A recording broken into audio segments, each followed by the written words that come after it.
Assalamu alaikum and welcome to Sapient Thoughts. On today's episode, I want to discuss the meaning of life. And I want to look at the meaning of life from the perspective of Islam and atheism. And we're going to really look at which of these two outlooks, worldviews, really makes sense of meaning. Because the reality is, guys, that when it comes to meaning, that's one of the most fundamental things any human being is concerned with. Who are we? Why are we here? What's our purpose? And if we can figure this out, then everything else falls into place. So let's start off by looking at the meaning of life from the perspective of Islam. Now it's very simple. It's not going to take too long. We believe as Muslims that Allah created us, and He created us with purpose. He created everything with a purpose. So there is teleology behind everything, whether it's this world or us human beings. And what does Allah say when it comes to our purpose as human beings? Allah subhanahu wa ta'ala says in the Quran, وَمَا خَلَقْتُ الْجِنَّ وَالْإِنسَ إِلَّا لِيَعْبُدُونَ, that He did not create us for any other reason except for one reason, which is that we are to know Him and to worship Him. This is the crux of our lives. This is why we exist. And that's pretty much it. That's how simple it is from the Islamic perspective.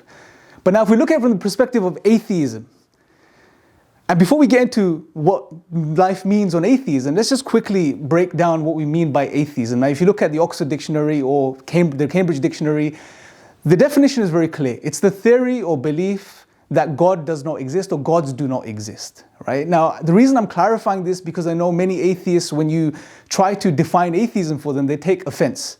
They're like, no, this is not what atheism means. Atheism means, that we just believe there's not enough evidence for a creator, it's not a positive position, etc., etc.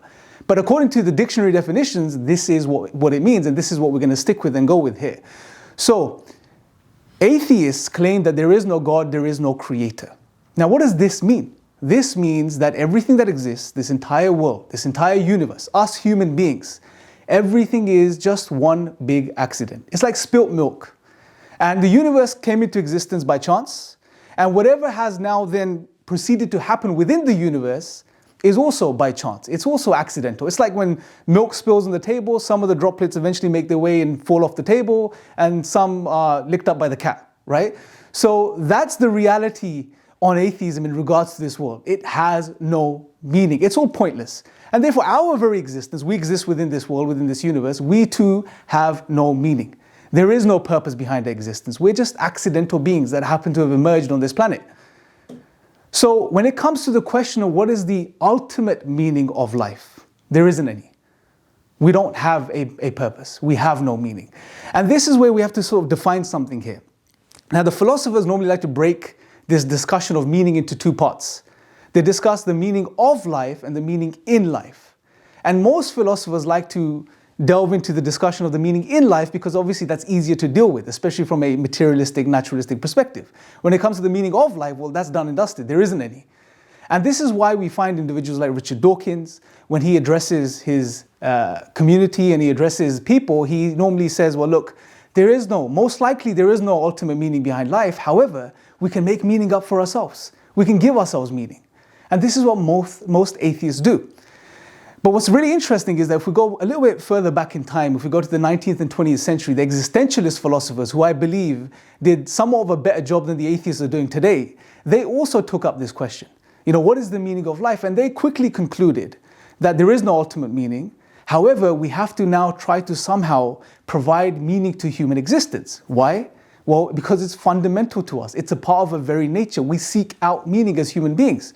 We can't help it. When we look at the world around us, we ascribe meaning to things. When we design and create things and make products, we make them with a particular purpose. We assign meaning to those things.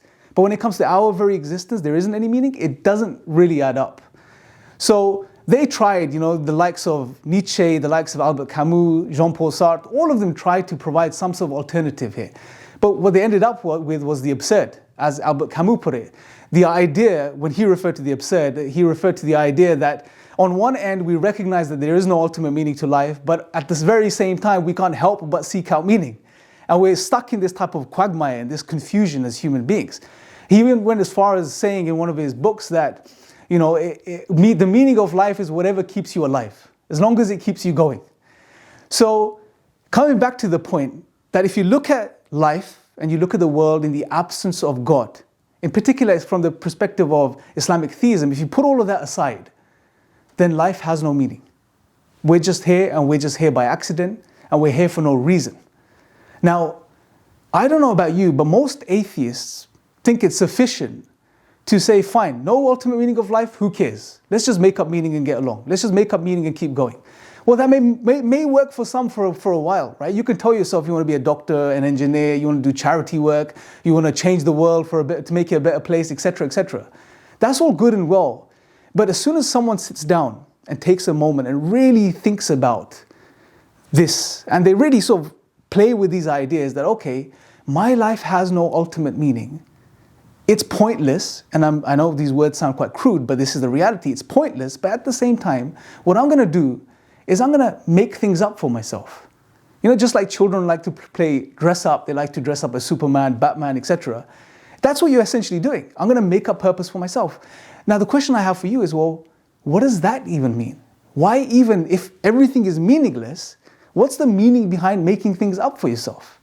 And you can see the absurdity just continues to develop and grow further and further.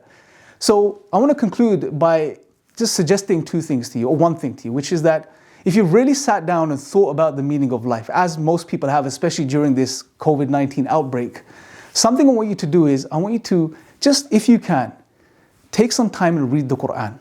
See what Islam has to say in regards to the meaning of life and see how it makes sense to you. Now, I understand this is not a positive argument for Islam or God's existence. That's not the point here.